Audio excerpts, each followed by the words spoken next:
I remember being so consumed with fear over like my loved ones dying and going to hell at the age of like 6, 7, 8, like all the way up to like 12, that it would like sleepless nights as like an 11-year-old being like, my grandparents are going to die and there will be no way for me to know if they're burning for all eternity or if they're not. And I would just walk around day to day and be like, Taylor, did you do your reading homework? And I'm like, you're going to die. And you're going to go to hell. Maybe. What if I learning about life? Yeah. I don't want to die and go to hell. Yeah. I hope I make it to heaven. Is there a way to know? Yeah.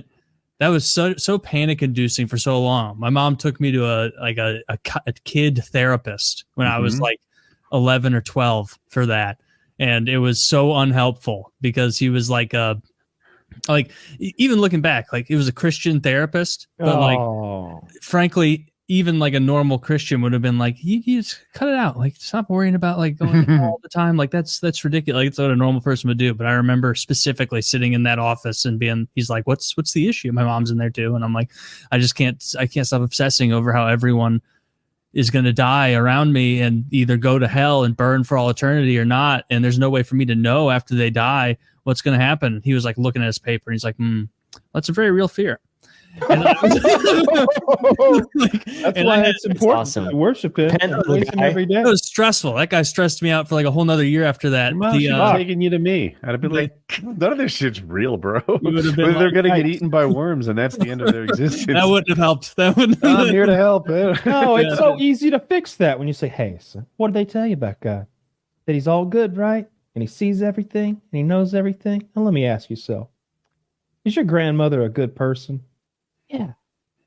Well, the best. She's got nothing to worry about then, does she? Because he sees all that. If you think that you see how good she is, just imagine how much he loves her. See, you would have helped 1,000 times more than you. A pediatric Christian therapist. Not the worm thing? And then when I was... no, not the worm thing. He's 11, Woody. He's 11. He can't handle the truth yet.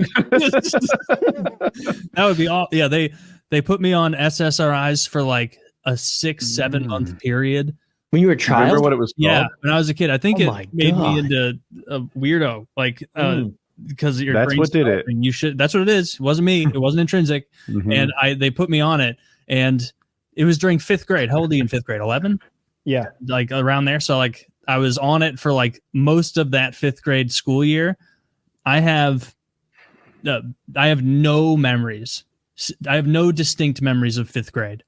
Like that's awesome. Kindergarten through 4th grade, 6th grade through 12th grade. I can think if I just think for a second, like, what's a 3rd grade memory? I can like close my eyes, think, I can picture what seat I was at, like where my teacher was, like something that happened with a friend. But 5th grade, it's blank. It was awful. I would love to lose 5th grade. That was the year they bullied me for fixing my hair, walking pigeon-toed, and blinking too much. Yeah, that was a terrible year. You know what I do remember from 5th grade? 9/11. Oh, yeah. Well, that was my. They put you on SSRIs. Yeah, that was 9th grade for me. It was a sad day though.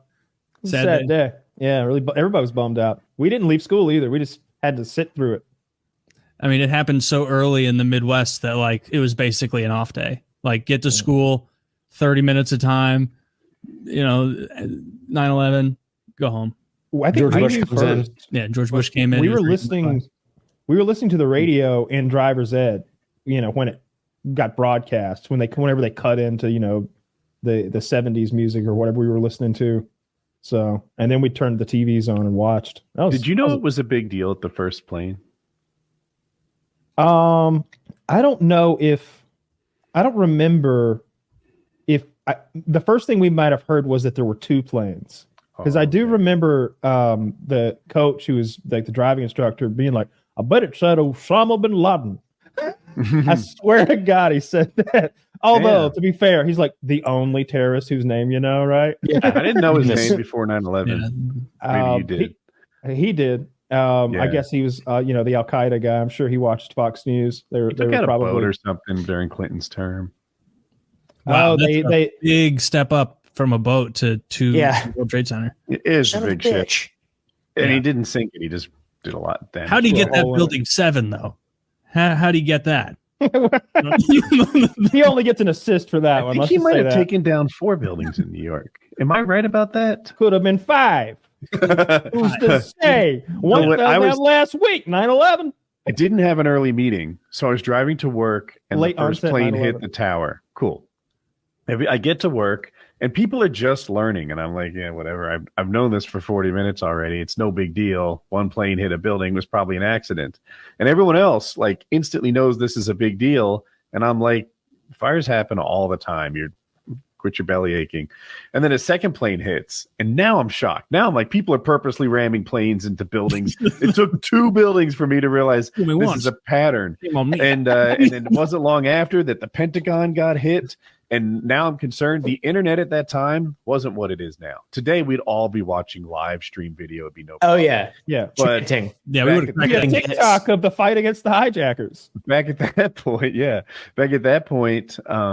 like one person CNN feed was actually moving and every other computer in the office wasn't getting refreshed. So we're all crowding behind the one that worked, and nothing. I wasn't getting live news updates, but I was on the phone with my wife and she's like, the tower collapsed. And I wish I could take it back. I'm like, collapsed? How collapsed? And she's like, it's falling. It all fell. at free fall speed. And I was just like, all of it fell. How tall is it now? Because I was expecting like the I don't know, the top It like 3 pancaked stories. a little or something. Yeah. And she's like, I don't know how tall it is now. Maybe like 1 story when it all comes. I was like, oh my god, It's real wide ground floor, but You got your wife doing like mental math evaluations. I don't know. If it takes 110 stories and remove all the air, maybe it's 2 stories tall now. Bigger than the subway next to it. Yeah. Damn, 9/11. Never forget. never forget. I can't really remember. Forget what? You No, that's not nice. you never even remembered 9/11 once? I mean, I remember the day that it happened, I guess. I was like 6 or some shit like that. My dad was walking around. He was mad. Dude, so you Just him probably getting weren't- mad. There were a The lot of vibes American were flags weird in to the me. neighborhood. like for a I was week, homeschooled. I was decided to it go out. wasn't okay to laugh. Sports were canceled. Like funny shows weren't on. It was like everyone was like, "Oh my god, something so horrible happened. We're supposed to be grieving." I remember talking to neighbors privately, and we're all like, "I don't even know how to be me. Like, I'm not supposed to smile right now." It's weird. Yeah, that's exactly what it was. It was like a national week of mourning, and it felt fitting. It was a very serious time. No, there weren't anyone who was joking around about it got taken care of. Like there was no like comedians complain about like can't say this, can't say that now. Okay, maybe occasionally one of them gets beaten up on stage. I've seen it happen 2 or 3 times. I just don't think you could have done 9/11 jokes on 9/12 and not gotten hurt. You couldn't even dance in the street. Well, you could in some places. They were dancing in the streets in Palestine. Everybody I don't forgets know. that. Maybe a little dancing in the street, right? Depending. Yeah. Trump said there was. I believe him. He wouldn't lie. He knows. I Oh, never- straight. yeah. I've never heard of him being untruthful. No. Someone that old, you get there by truth telling. Oh, the debate's coming up. I know A you're week so from stoked today. on it. Yeah. I'm gonna watch. Can't wait. I'm gonna watch it after the show, I guess. It'll be How long is it? Like, how long are they supposed to be? Like an hour? I was gonna say 90 minutes is a good estimate. Yeah, I don't know for like sure. that. Enormous number of ads in that block. So probably like 40 minutes of them talking, maybe, if that. I think you might be overestimating the ads. Oh, okay. Yeah. Well, that- I want RFK to go and debate him. He officially didn't qualify. I read it I know today. he's only like 7% or something like that. I don't like them. I don't like listening to him. Yeah. Every so often I'll like try to turn on a podcast or something, and this guy is just speaking this alien throat clearing language. I'm like, I can't take it. Yeah. What is he, a snake Yeah. person? What is he? Yeah. I like that he's jacked for a 70-year-old. That's what I like yes, about him. that I admire. But I don't like the anti-gun stuff. No, thank you, sir. Get I out. like that he wants to get rid of the CIA and said that the CIA killed his uncle and father. I heard Yeah. Schwarzenegger talk about that, and I've adopted his opinion. He's like, you got to understand where this guy's coming from. I'll never pass judgment. His father was killed. His uncle was killed. I think his brother died in a plane accident, and maybe his sister or JFK something. Kennedy curse. Yeah. Yeah. Another one, I think, died in a plane accident also. Yeah. And I'm like, bro, if my whole family was either murdered or died like semi-mysteriously, then you might give me a little latitude with my conspiracy theories. For sure. He did have that brain worm. Mm-hmm. Yeah, self-admitted too. And it's almost like backs up any like paranoia he might have. Man, who gave him that brain worm? You don't just get brain worms. Yeah, you know what he needed? You know what would have solved that? What's he like a brain worm? Little ivermectin. You're not wrong. Yeah, Brain worm right out of there. That's how he discovered the worm. It was the ivermectin that Trump prescribed for him. Yeah, dude.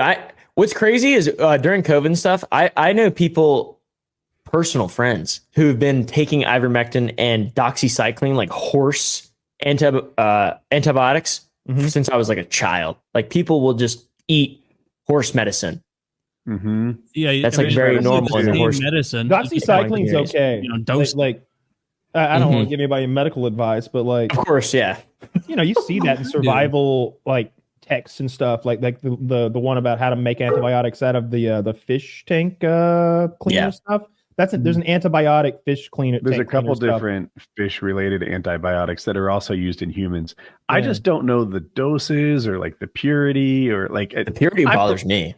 I would rather get it from my doctor prescribed, like a first world country. I trust. Look at Mister. I have health insurance. But well, my fish food. I'm also like understanding of a guy who's like, shit, I don't have a ton of money. It's difficult. They gatekeep these antibiotics, yet I have them on the shelf from the last time my dog was sick. And it's like, it's just, I don't know. Treat your strep throat. I'm not judging you. Quick little Google. What's the dosage for a human? Oh, well, he's a Great Dane. It's already similar. It's the same, right? Go. I don't want ticks anymore. Yeah, dude, I'm always dosing myself with some red line before I go out in the woods. That will not be healthy. That's crazy. It just pumps you full of shit to make ticks not like you anymore. That's fucking insane. You're right. What is it? For dogs, like red line. Oh, never mind. The pills? Yeah. Or like you can put like oils on their coat. That's why I wear the flea collar. Plus, I look sexy. Off? Like the what's that tick spray? The off stuff? Like what's in there? DEET. Yeah. Is that bad? DEET. Yeah, it's got to be. Drink it. I just remember every time we'd go hunting, especially like bow hunting, so it's earlier in the year in October, even, there'd be mosquitoes. So we would bathe in that shit. Like we'd spray each other. Like, all right, now get me. And you'd like open my mouth. Every inch you wanted covered because they'd eat your ass alive in the tree stand. Yeah. Growing up, I only put it on my skin, right? Because that's where bugs bite you. And then my wife would put it on like her pants and her shoes and stuff. I was like, that's fucking genius. Like, why have I never considered that? It's like, I don't know, less exposure, yet still a little fog around you. Mm-hmm. So now I'll spray my shoes, whatever. Man, bugs I wore a face net that, that would while hunting. Not only was it camouflage, but I could douse that thing and not have to put that shit in my face, the off stuff. Yeah, I hated that. That was the worst part, was ticks. I would always have ticks. Like, not always, but like every year I would get a few ticks. Yeah, that's just part of being a kid running around the woods. Yes. Nymphs. You ever get into a nymph nest? Tick nymphs? Chiggers. I've had chiggers. I did. Nymphs? Are they like fairy tale baby ticks creatures? Oh. Yeah, and a snark. You ever get in a snark nest? Fucking nymphs, like a baby tick. There's millions of them. You step into a tick den or whatever the fuck they're called, and you'll just have like a million of these tiny little ticks on you. Literally a million, not actually, but seems like it. I don't think I've ever had those, but like we used to on my grandparents' farm when we were kids, we'd go out and play in the woods, obviously, because that's what you do, and you'd come back with like dozens of chiggers all over your lower legs, and then my grandma would have to get the clear nail Lucky polish, you, Mr. Clear, and then paint it all over your leg because apparently that suffocates the chigger that's living burrowed in your skin. And first time I learned about chiggers, like I used to go mountain biking, and they were explaining what chiggers do and why you can't go in New Jersey in certain times of year. And it was like, can you just say that word? Like, I'm uncomfortable with this conversation. No, chiggers are the worst. They're like they're even worse than man, I've been overhearing this Taylor, don't conversation. badmouth chiggers. Gonna get demonetized. I don't like them. They itch even worse than mosquito bites, and there's sometimes not even like a big mark of where it is, so you just have like a feeling of itching in that whole region of your leg, and there's no satiety. Dude, I got since the last time I was on the pod, I got bit by a fucking brown recluse on my chin. Ooh, on your Still chin? got a little my shin. Oh, okay. Yeah, my huge chin. It's fine now. It's still like a red circle, but I thought it was a normal bug bite, and it got bigger. And I was like, all right, I'm going to draw that little circle around it. It didn't hurt or anything. So I was like, there's no way this is bad. And then it went past circle. I was like, I'll draw another circle. That'll fix it. And then it's just like, it kind of stopped and then got really like ugly looking. And I looked it up and I was like, oh, that's probably a brown recluse bite. I should probably go to the hospital. Didn't. And then it didn't itch, or it just didn't really give me the vibe that I should go to the hospital. So I didn't. And in fact, I had no pain from the knee down. Yes. It was almost numb. It was almost like there was no feeling at all. But yeah, it's still like a little red dot, but I seem to have healed. So that's good. Yeah, you didn't have like a necrosis. Maybe I'm pronouncing it right. Like a hole. There's like a little hole there, a little necrosis hole, necrotic hole. Yeah. Little hole there. I got my finger in it right now. It's not that big. It's not that big. I still have marbles in it. We have so many brown recluse in Missouri. Yeah. Like it was always a thing where it's like, be careful. Like if they could bite and kill you. And it wasn't until I was like a legit adult in my like late 20s that I actually looked it up, because I got a bug bite and I didn't actually, it wasn't a brown recluse, but it's like, oh yeah, in like 1% of cases, it can be so bad that it requires hospitalization. Usually it'll go away on its own, like another bug bite. And I'm like, oh, this is, I always saw the brown recluse and the black widow as more like peers in the spider venom world. Mm-hmm. No, brown recluse is so much less scary than a black widow. Oh, I didn't know that. It's usually, have you looked the into scratching and gets infected. Sorry. If you scratch what, it gets infected? If you scratch the wound, that's usually what happens, is scratching it and it gets super infected. That's why you have to go to the hospital. Sorry to interrupt you, Woody. Better than just draw a circle. No, it's probably my fault. We interrupted. Have you looked into black widows? Is there a chance that they are 1 in 100? That they're also like they're not going to kill you unless you're like already on death's door and it's a big fucking black widow. It's not going to do much, but like it can give you nausea and like you can throw up, stuff like that. I just want to correct one thing. Taylor's talking about adults. For kids, if you're like 3 and under, that spider bite can be a really big deal. Get looked at. True. Yeah. For sure. So for all the parents out there who are putting off going to the hospital for their child, their 3-year-olds, don't listen to me. All right. Dude, you guys laugh. I guess when I was a new parent, thank goodness Jackie was better at it. I really didn't have a good vibe for like what were doctor issues and what were they'll tough it out type thing. You know, like, oh, this baby's not hungry right now. Is that a doctor thing or nothing? You know, this baby's crying a lot. Babies do that. When does the cry mean doctor and when does the cry mean bottle? I don't fucking know. I'm a new parent. And I used to, if my wife wasn't there to be smarter than me, my insurance company had a nurse hotline that I could call and get advice from. And most of the time they're like, yeah, your kid's sleepy, dumbass. But every once in a while they're like, yeah, urgent care, go. Yeah. My just friend, ask ChatGPT. That's the official. Official advice. Right. Some nonsense answer kills you. Yeah, exactly. Put your finger in it. My friend has 3 kids, and they're all very young. And he was, telling one of those parent stories. He was like, yeah, we were at a playground, and we're all just having a fun time. The kids are running around, and my son, he's 4 or whatever, 5 now, and it went from hunky dory, having a great time, to he tripped and like slammed his head on like a wooden stair that you had to go up to get to not like a bullshit little jungle gym, like a big wooden older style one. So hefty. And then, it was just blood everywhere and he's screaming and my daughters see it and now they're screaming and freaking out. And I'm like, oh man, like, how do you even calm down like a kid in that situation, like before you can get to the doctor? And he was like, well, I got him and we got in the car and I was just talking to him, trying to calm him down and everything. And what ended up working was telling him how much worse the stair had it from the fall than his head had. And really, and that like pivoted his thinking, where he's like, really? So the stair was broken. He's like, oh, champ, the stair was so much worse off than you. Like, you look like $1 million compared to the stair. And so he's like, and so I took him to the hospital. We got him sewn up by a plastic surgeon. It was like a forehead thing, very smart. And he's like, afterward, we were going to meet back up with the rest of the family, but first we had to go back to the playground so he could check on the stair and make sure that the stair was all right, because the stair didn't mean to hurt him. It was, and so we had to ensure the stair itself was okay after he. That's adorable. Very cute. It's like How old was the kid? Just turned 5. Okay. You should tell him that you should go visit that friend and tell him that his mom, dad, grandparents will all die and burn in hell for an indefinite amount of time. See what he says. And then we'll put him on SSRIs so he has no memory of certain those in his childhood. Yeah, that would be beneficial.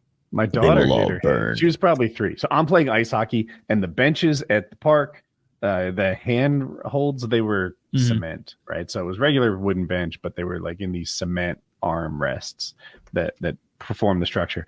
Anyway, she's misbehaving, walking on the bench and stuff. And my wife is just being casual. It's a hockey rink. You can't break anything except apparently your own head, because she got a cut here in the center and you could see the skull. Like, sometimes you're like, oh, is that thing the bone? Nah, there were no questions. Everyone could obviously see my daughter's skull. It was an issue. It wasn't that bloody. My wife's freaking out. They get me off the ice, and we go to Duke, which is the best hospital in the area. And one of the good moves we made was have plastics sew her up. I've told the story before. The nurse couldn't find her vein for the IV, and she tried like 3 times. Hope's crying. She's suffering. She's 3 years old. And that's when I fired the nurse. I was like, you're done. No more. And they're like, no, this is what she does. I'm like, no. You guys know. You know who the IV person is. When you can't find the vein, when it's extra hard, there's someone here that all of you know is the ace. It's the phlebotomist. Bring the ace in. Yeah. And that's what they're like, all right. They brought the ace in and she got it first try. And the plastic surgeon sewed her up. And all of her pictures from like 3 to 5, she's wearing a hat because of that we wanted this scar to heal as best it could. And you had to keep the sun off of it. So it's pretty adorable. Every picture of her like young childhood she's had it. Oh, I didn't know that the sun was bad for scars. Oh yeah. Tattoos. That's a big deal. Really? Yeah.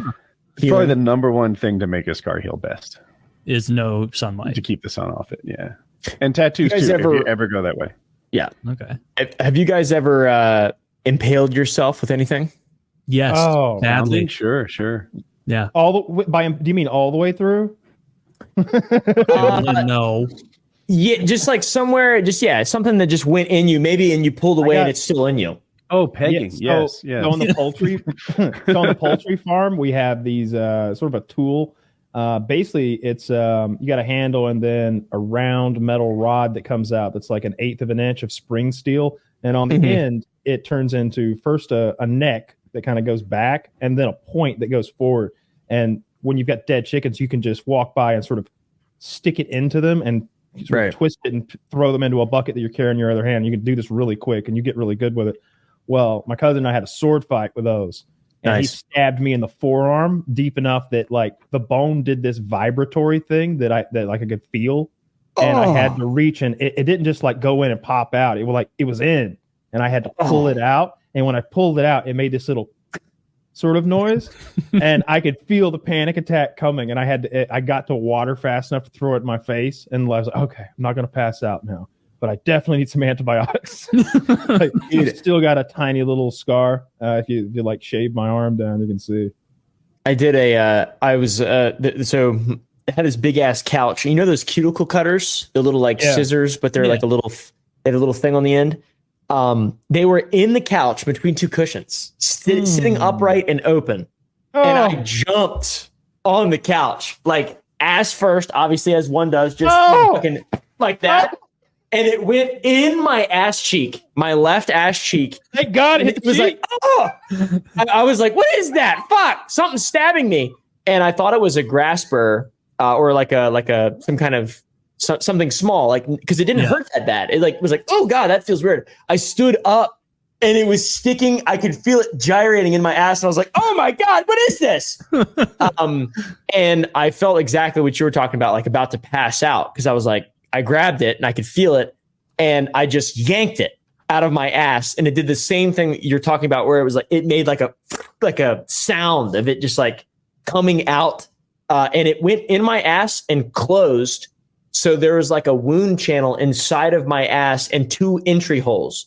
So 2 entry holes with a wound channel closing it. I pulled it out of my ass. It went through my shorts, my underwear, and it didn't bleed really. It like had a little squirt at first, but I took a shower. I was very worried that it was going to get infected because they're fucking nasty ass cuticle cutters. But just got these little funny 2 little knives. Exactly. And that's what I used it for. That's why I was on the couch. You tried it yourself. Yeah. Did you have to did you have to get a stitch or anything, or you just throw a little Neosporin and your ass was fine? I should have definitely, because it was large, but I took a picture, sent it to everybody I knew, and then that was that. It happened. Yeah. Yeah. I stabbed myself very badly about 2 years ago now. On a piece of metal on my leg press hack squat 2-in-1 machine was being delivered in a giant wooden crate, and there were these metal crimps that were holding the boards together to package, and one of those had come unscrewed and there's like a razor sharp blade sticking out, and I was pulling on the box to try and get it off of the pallet jack that this fucking retarded UPS guy hadn't put on there right. You shouldn't have to yank things off a pallet jack. And I pulled really hard and it stabbed into my right forearm. Like it was a scary moment. L-shaped, isn't it? It was L-shaped, but it like stood out. And so like it was mostly a straight line, but it was kind of jagged. It wasn't sharp enough to be a nice clean puncture, but I thought it was like a bee sting level of hurt as I was pulling it. And then I took my arm off and I like looked down thinking to be like, that's smarts. And like there was a hole in my arm. Like it stabbed so deep that I could see the muscle and fat tissue in my arm. Like I could see all the meat in there. Yeah. Like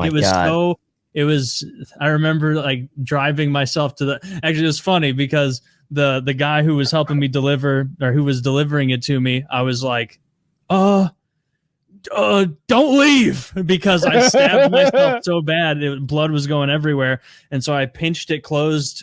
I kind of failed to pinch it closed. It was surreal to like have a wound that I was like using another hand to try and like hold closed, but there was so much blood. My hand was slippery. And so I just told the guy, I'm like, don't leave. He's in my garage dropping this off. And I run inside. I'm bleeding everywhere. Nice. I get a dish towel to tie around my arm. And then I come back out there and I'm like, all right, I need to go to the hospital. And the UPS guy was like, I mean, I can't take you to the hospital. And I'm like, no, like that's not what's being asked here. I deliver packages, not people. I deliver packages, not people. It's the parcel service. And so he like helped me, because I was looking for a way to attach this towel to my arm to drive myself to the ER. And I found duct tape. I was looking for tape. And then I heard like in my house and I heard him scream from the garage. He's like, I got tape. And so I ran back out there. I slapped the thing on. He starts taping me up with an absurd amount of duct tape to keep this on there. It's bleeding so much, running down my arm. And the guy's like, with no hint of irony, he goes like, I'm about to like trying to pull away because there's plenty of tape on there. And he's like, hold on, my wife's a nurse. And then he like continued to tape me up, like said, my wife's a nurse, authoritatively. And it was like, okay. And then I drove to the hospital and it scarred and healed so badly because I didn't ask for plastics because it was a forearm thing, and they just let a resident practice on me. Yep, that's what they do. That's awesome. And so it looks I've got really one, just gnarly still. I don't know if you can see like the back of my. Yeah, I see it. Mm-hmm. See if I do a thing like. Yeah, I can see it. They did a bad job. My mom was like, "What the fuck is that? What the fuck is that? Never go there again." They closed that hospital. It was probably a mistake. To go there. Dude, one of the first nights I moved in, when I first moved out of my parents' house, I moved into a house, the first house I bought, and I got like really nice bread and some really nice cheese, and I was gonna make a grilled cheese sandwich. Nice, like an adult one with some tomato soup, like garden vegetable soup. I was gonna make it all myself. Was cutting the bread, first ingredient, and I just fucking cut the front of my finger completely off, basically. And it was so. I have like big calluses on my fingers because I play the guitar a lot. So like I'll see if I can zoom in a little bit. Oh, goodness. And like you can see how it's white there. That was all just like hanging off. Oh, you hate that. And it was I was wondering if like I thought it was gonna die or whatever, but I just wrapped it up really good. And it just like the very top kind of peeled off eventually, but most of it, probably 80 or 70% of it, just healed back together. And I never went to the hospital or anything because I'm a fucking idiot and I never go to the hospital. But that's hardcore. Yeah, it was crazy. I used to open it a lot while I would do like I would play like some song or some shit with a hammer on, and then I would fucking get a string stuck inside of it and open it back up and be like, oh fuck, just because I can feel my skin ripping. I guess 3 days wasn't enough time off. Yeah, dude, that's so stupid. Very dumb. During COVID, I was getting ready to go to the gym at like 2:30 in the morning, like really late. And I remember I was getting my mixer or something to mix up some pre-workout, and I knocked a big kitchen knife off the counter, and it went right between my toes and like straight down in. And I thought it had gone through my foot because when I lifted my foot up, like to look at it, so much blood had already ran out that it had ran over the sides and underneath my foot. So now the bottom of my foot was dripping the blood that's sort of coalescing there. And I thought, and it's a big, very nice chef's knife, I thought it had just fallen all the way through my damn foot. And so I like wrapped that thing up and drove myself to a hospital. I remember the pictures you sent us of this. I'm in the parking lot of this hospital, ER, and my foot's wrapped in a towel. And I had to tell like another patient who was at, he was like, "Hey, can you tell them I'm out here and I'm basically crippled?" I was like, I dropped the knife and it went through my foot. I was like, I can't walk in there. I've got a towel wrapped around the wound, and they sent a nurse with a bodyguard and a wheelchair out to get me. A bodyguard, just in case this was a ruse. Yeah, we talked about that. I was like, it's smart bringing him. She's like, yeah, we don't go out here alone.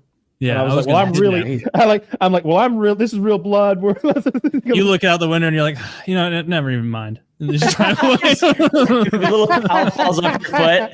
You're just like, fuck you it. called my bluff, ma'am. A friend of mine, when we were like 10 or so, I don't remember what show inspired this, but he was really into the idea of wielding a quarterstaff, like a Ninja Turtles. Like it may have been that, but it could have been Ninja Turtles. And so there's like an old broomstick he had at his house, but for some reason it had like, those big industrial almost staples that'll sometimes be in wooden. Yeah.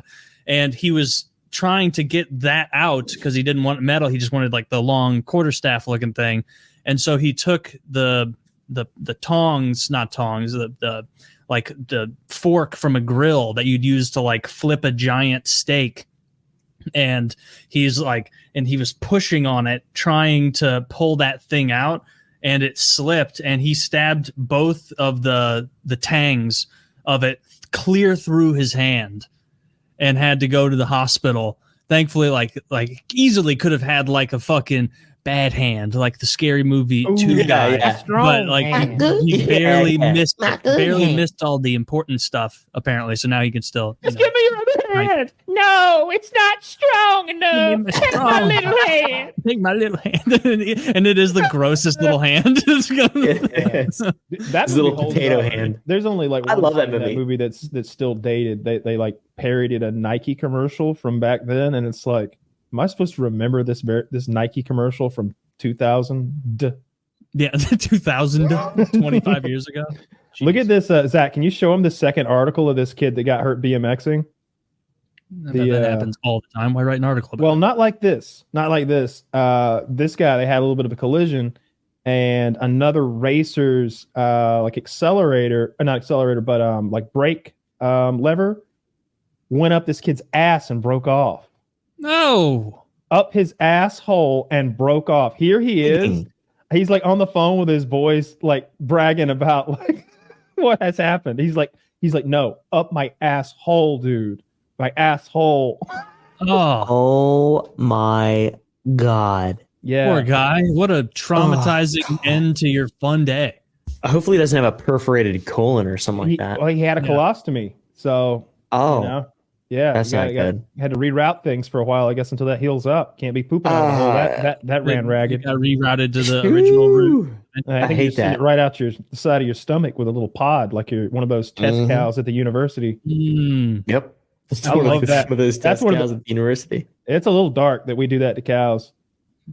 They don't seem to mind, though. Whatever.